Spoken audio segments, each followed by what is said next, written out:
Pakistan is being run by 3A's, Allah, America and army. तो ये देख लें कि अमेरिका ने इसको कोई घास नहीं डाली। मुझे तो लगता है सर ये बहुत सख्त से ना इसको मिल के उन्होंने कहा ये क्या ढक्कन किस्म का गटर का बंदा पाकिस्तान का फौज का चीफ है। ये पाकिस्तान में ही हो सकता है। ये जमहूरियत की खूबसूरती आपको सिर्फ पाकिस्तान में ही मिलेगी कि चीफ ऑफ आर्मी स्टाफ जब जाएगा और बॉर्डर पे जाकर के और किसी चेक पोस्ट का मुआयना करेगा तो यहाँ का लफंटर मीडिया खबरें चलाएगा आर्मी चीफ ने अपना दिन जवानों के साथ गुजारा। तो क्या आर्मी चीफ को सिनेमा हॉल में पॉपकॉर्न खाते हुए अपनी फैमिली के साथ टाइम गुजारना चाहिए? आर्मी चीफ का जो काम है वो कर रहा है तो उसको मीडिया कवरेज किस बात की मिल रही है भाई? एक घसपैंडवा हमने भेजा था यहाँ से, वो अपने जहाज में गया था, वो लापता है। तो ये घसपैंडवा है किधर सर? आसिम मुनीर। यही खूबसूरती है हमारे मुल्क की। जिसको इकोनॉमी का दर्द होता है वो चीफ ऑफ आर्मी स्टाफ होता है। ये लोग सुअर हैं, सुअर। ये वो टक्कर मारने वाले सुअर हैं, जंगली सुअर।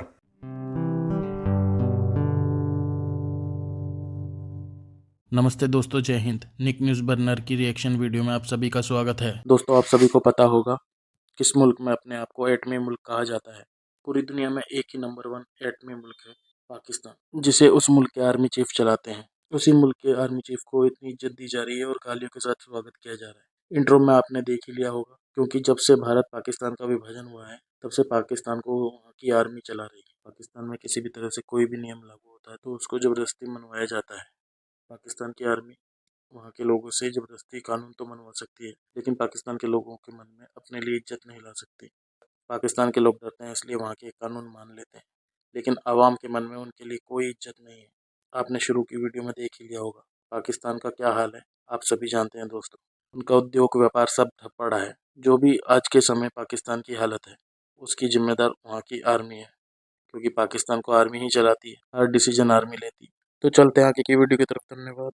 ये अपनी बेइज्जतियां करा रहे हैं। मुझे तो समझ नहीं आती कि क्यों, why are they such gluttons for insult. Pakistan के चीफ ऑफ आर्मी स्टाफ, जिनको वो उनके अदारे के बाज़ लोग सिपा सलार भी कहते हैं, वो अमेरिका के दौरे से, बल्कि एक्सटेंडेड दौरे से पाकिस्तान को वापस रवाना हो चुके हैं। चूँकि पाकिस्तान के पास और पाकिस्तान के अदारों के पास कोई ऐसा जेट जो है या फैल्कन जो है या तैयारा दस्तयाब नहीं है कि वो सिंगल फ्लाइट के अंदर अमेरिका पहुंच जाए, और उसे रास्ते में फ्यूल डलवाने के लिए रुकना पड़ता है। इसीलिए जनाबे जनरल सैयद हाफिज आसिम मुनीर शाह साहब बरतानिया भी रुकेंगे। देखिए, इस वक्त पाकिस्तान में जो जुल्म हो रहा है आम लोगों के साथ, लोगों को कुचला जा रहा है, लोगों को मारपीट हो रही है, उनको जेलों में ठोस कर उन पर तशद्दुद किया जा रहा है, खवातीन की बेइज्जती की जा रही है, खवातीन की बेहुरमत की जा रही है, करोड़ों लोग जो है भूखों मर रहे हैं पाकिस्तान में।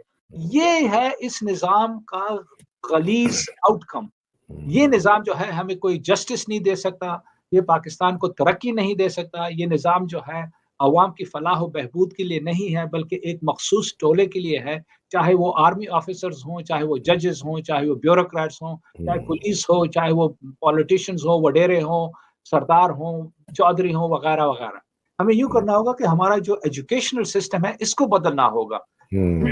वहां पर भी जो है जिस किस्म के ख्यालात और तस्वुरात लोगों के जहन में डाले जाते हैं वो वही कि जी अमेरिका जो है हमारा दाता है, अमेरिका के बगैर तो हम जी नहीं सकते हैं, बस अमेरिका को खुश रखो, अमेरिका से चंद डॉलर आ गए तो बस यहाँ पर भंगड़ा डालना शुरू कर देते हैं। ये गुलामाना जहनियत से हमें निकलना होगा, तब हम आगे बढ़ सकते हैं। ये लोग सुअर हैं, सुअर। ये वो टक्कर मारने वाले सुअर हैं, जंगली सुअर।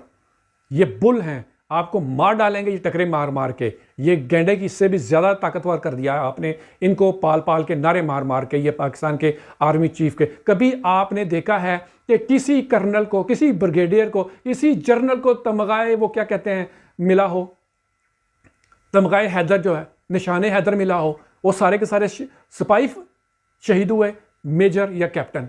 किसी एक कर्नल, ब्रिगेडियर या जनरल का नाम मुझे बता दें जिसने निशाने हैदर लिया हो। क्यों? कि ये दल्ले हैं, ये हरामजादे हैं जो कि सिर्फ और सिर्फ अपने प्लॉटों, अपनी कमाई, अपने बाहर की नेशनलिटियों के लिए आते हैं। ये वो बगैरत कौम है, ये वो बगैरत तबका है पाकिस्तान की आर्मी का, 225 लोगों का, जो कि पाकिस्तान की हिफाजत के लिए नहीं, पाकिस्तान को अवाम को दबाने के लिए आता है, और इसको शह भी अवाम ही ने दे रखी है नारे मार मार के।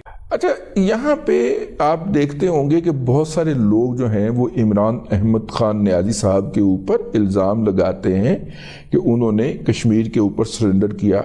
आपने नोट किया होगा कि शायद मैं उन लोगों में शामिल नहीं हूँ, क्योंकि इमरान अहमद खान नियाज़ी की क्या औकात है कि वो को कश्मीर सरेंडर कर रहे हैं। वो जिन्होंने सरेंडर करना था उन्होंने किया, जो गधे को चला के अमेरिका लेके गए थे उन्होंने करना था। उसके जवाब के अंदर वो अपने लिए कोई स्पेस मांग रहे थे। जिस तरह पिछली दफ़ा कश्मीर सरेंडर हुआ था, इस दफ़ा लगता है कि फ़लस्तीन सरेंडर हुआ है। यानी कि इन दोनों मौज़ूआत के ऊपर हमारा जो ट्रेडिशनल स्टांस था, जो तकरीबन हमने 60-65 साल मेंटेन किए रखा है, वो सरेंडर हुआ। देखिए ना, ये जो तस्वीरें शाया हुई हैं, मुझे तो उस तस्वीर पर बहुत दुख हुआ जब वो एंथनी ब्लिंकन से मिल रहा था, कि यूएस सेक्रेटरी ऑफ स्टेट है। अच्छा, जो तस्वीर रिलीज की गई है उसमें ये सब खड़े हुए हैं। नॉर्मली जब कोई गेस्ट आता है जिसको रिसीव किया जाता है तो उसको बिठाया जाता है कुर्सी पर इज्जत की खातिर। यहाँ पर वो खड़ा हुआ है, ऐसे मुअद्दबाना अंदाज में उसने हाथ बांध कर ब्लिंकन के सामने खड़ा हुआ। अरे, अपनी बेइज्जती कराने की क्या जरूरत है? अभी वो 1-2 दिन पहले जो है ना, ISPR ने ये प्रेस रिलीज इशू किया था कि जी वो इस वक्त वाशिंगटन DC में है और पाकिस्तान एम्बेसी जो है वो कोशिश कर रही है कि उसकी कोई मुलाकातें हों कांग्रेस मेंबर्स से। अरे भाई, अमेरिकन कांग्रेस मेंबर्स को क्या पड़ी हुई है किसी आर्मी चीफ से मिलने के लिए? उन्होंने कहा कि ठीक है, वो आया है, पेंटागन के ऑफिशियल से मिला है, सेंटकॉम के हेड से मिला है, वही उनका वो है, रास्ता है, वही तरीका है। यहाँ तक कि नेशनल सिक्योरिटी एडवाइजर जो है वो भी इससे नहीं मिला, उसका डेप्यूटी इससे मिला है। यानी ये तो इन लोगों की औकात है। तो पता नहीं कि ये लोग क्यों नहीं समझते कि अपनी बेइज्जती ये क्यों कराना चाहते हैं।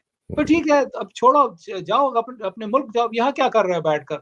घूम फिर रहे हो जनाब, इंतजार में बैठे हुए कि अब वो कोई हो सकता है कि अगर कोई कांग्रेसमैन राजी हो जाए इनसे मिलने के लिए।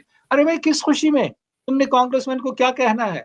ना तो तुम्हारी कोई पर्सनालिटी है, ना तुम्हारी कोई इतनी अकल है। दोस्तों, अगर आपको हमारी वीडियो पसंद आई है तो प्लीज़ लाइक ज़रूर करें और साथ में शेयर करना ना भूलें। और साथ ही दोस्तों, ऐसी ही लेटेस्ट वीडियो देखने के लिए हमारे चैनल को सब्सक्राइब करें, साथ ही बेल का आइकन जरूर दबाएं ताकि सबसे पहले आपको हमारी वीडियो की नोटिफिकेशन मिल सके। धन्यवाद।